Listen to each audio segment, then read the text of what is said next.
about a 2-hour lecture to answer that question. That's about 19 questions in one. I think starting my first business, I didn't know any better. I had no thought that anybody would invest in my business. And actually what I did was the job I quit called me back to work a couple of nights a week at this outrageous salary. And so I was young enough to work till 3 in the morning and then open the office at 8 in the morning and do that a couple days a week.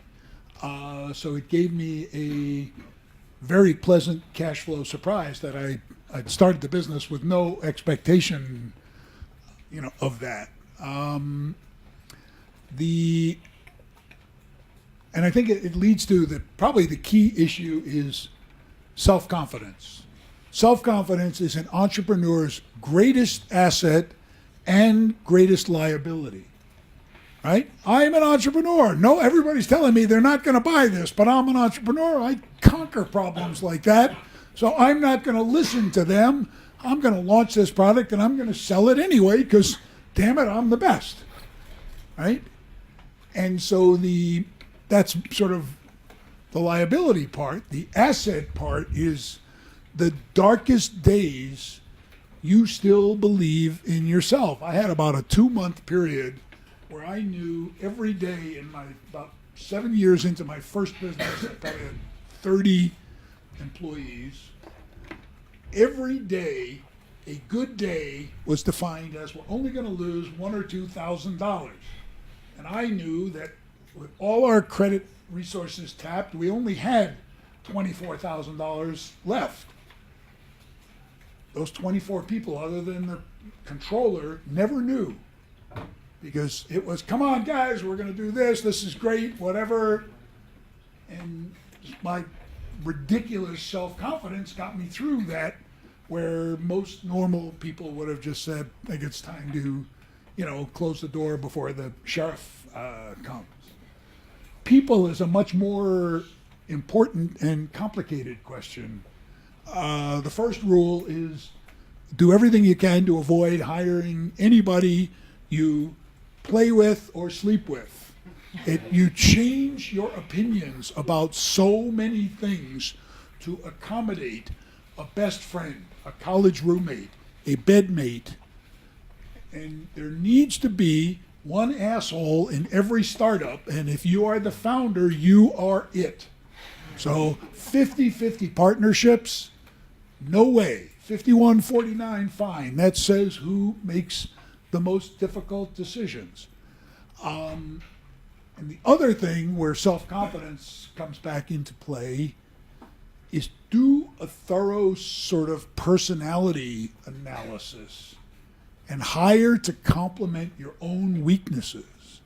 Right? In my first business, I hired a guy for $200 a week when I didn't even have the $200 in the bank. And I just said, I don't know, I gotta have this guy. And if the two of us were at a cocktail party together and they would say, find the guy who worked for 15 years with Bob Dorf in this room, nobody would ever guess Alex Stanton. As different as, just totally different from me in appearance, in attitude, in sort of carriage, and also in approach to business and so forth. And it was wonderful because we could divide and conquer so much more. And yeah, I was for years the 80% owner, but I had to respect his opinion and I had to listen to it, which often took quite a while, and show, I still made the decision my way, but I had a foil, a counter opinion that was smart and worth respecting, and at least he always had his say. So choose those people carefully, and do not do this alone. Right? The sort of basic rule in Silicon Valley is that the minimum on any startup team is 2, and it's typically a hacker and a hustler.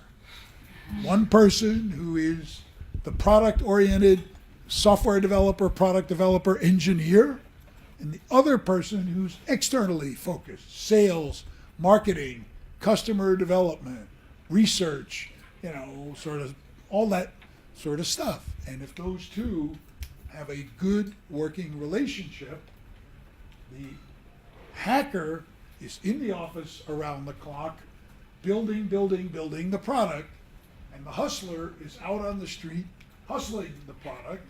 And once a week, twice a week, they get together, and the hustler says, here's what I've learned. Nobody wants those features you've been working on this week.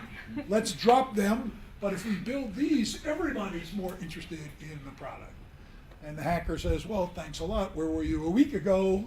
But if they have a good partnership, it enables this sort of constant feedback and iterate, or feedback and pivot loop, that allows you to change the tires on your car while you are driving it at Le Mans, and it helps you get ahead of all the other race cars, because you are taking that customer feedback and injecting it into the engine of your startup on a continuous basis, rather than waiting till you launch and you find out nobody cares.